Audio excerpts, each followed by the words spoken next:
Hello mga beshi, good morning po. Magluluto tayo ng pansit gisado, overload. Nagisa na po tayo ng bawang at sibuyas na may anato seed. Tapos po binus na natin yung ating atay balunan at pitso ng manok. And then mga besyo, ayan, mekos-mekos lang po natin siya ng gusto para po maluto ng gusto yung ating pinakulong atay balon-balunan sa paggigisa. Nagbuhos po tayo ng paminta, ng toyo at saka asin. Ayan, sakto lang po, dapat tansyado lang kasi po baka sumobrang alat yung ating luto mga beshi. And then ayan, ninayaan lang po natin kumulo ng kumulo. Pagkakulo po niya, nilagyan na po natin siya ng pinagkuluan ng pitso ng manok.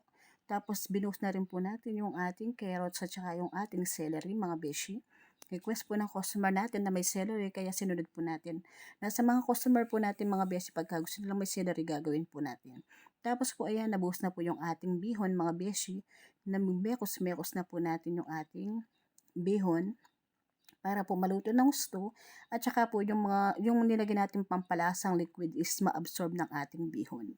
Ayan, bali yung carrots po natin yan mga beshi, katamtaman lang po yung luto niyan. Bali half cook lang siya kasi pagka nakulo na po ng nakulo yung nilagay nating pampalasa niya sabaw or liquid, dun pa lang po natin bubuhos yung ating carrots para po hindi siya overcook. Tapos ayan, saka mekos po natin, konti na lang po yung kanyang liquid ng ating bihon, malapit na po nating ilagay yung ating repolyo. Ganyan lang po kasimple yung aking paggigisa ng pansit-gisado overload mga beshi. Pero sinasabi po sa inyong masarap yan at yun po yung ating isa sa mga bestseller natin mga beshi. And then ayan, binuhos na po natin yung ating repolyo mga beshi. And then masusing mekos-mekos na naman po tayo para po maluto ng gusto at mahapkok lang po yung ating repolyo. Ayan po mga beshi, malapit na po malutong gusto yung ating bihon. Halos absorb na po yung liquid niya. Ayan po yung mga pampalasang liquid. Yung repolyo na lang po yung ating ninimekos-mekos na para kumalat sa ating bihon at maging hapko. Ayan mga beshi, luto na po yung ating pansit gisado overload. Bali, ipi-plating na po natin yan. Ang linalagay ko ng pong sahog sa ating pansit gisado overload mga beshi, atay balunan at saka pitso ng manok. Pag po nag-request yung customer natin lagyan ng hipon, linalagyan po natin yun. Tapos additional price na lang po nun kasi po mahal din ang hipon mga beshi.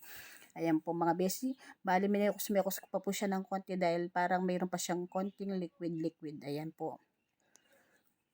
Bali, pa-plating na po tayo yan mga beshi. Maglalagay na tayo sa ating mga pasabay order na nakatab at saka po yung sa ating nakabilao mga beshi ko.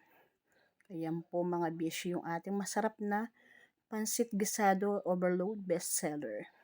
Ayan po. Basta po, kahit naman po sino sa atin nagluluto, marunong po tayong lahat, masarap tayo lahat magluto. Nasa ano lang po yan, pagka ganado ka magluto, ika nga ng matatanda is masarap daw pagka ganado kang magluto at nakamod. Pag daw hindi ka nakamod, dun lang din sumasarap. Ayan na po mga beshi, yung ating masarap na pansit gisado overload. Ayan po siya, bali.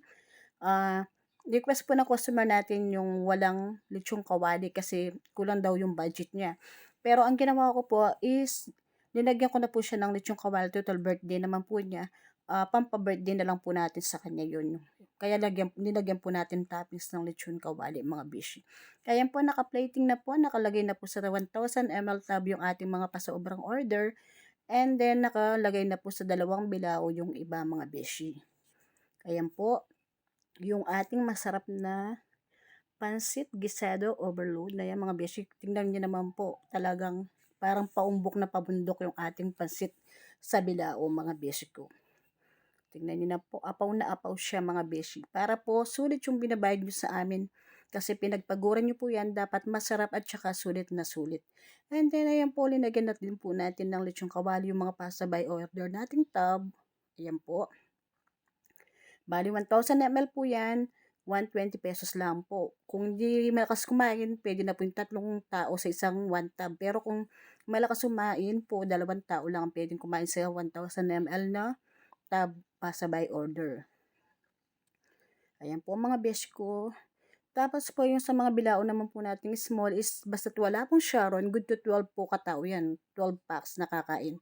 Tignan nyo naman po, apaw na yung ating masarap na pansit gisado. Ayan po mga beshi, maraming salamat po sa pagtangkilik sa aking mini vlog. Ayan, naka-sealed na po yung ating pansit kasabay nung kaldereta at tsaka menudo. Ayan po mga beshi ko, for pick up na po yan ni Pasabe on the go.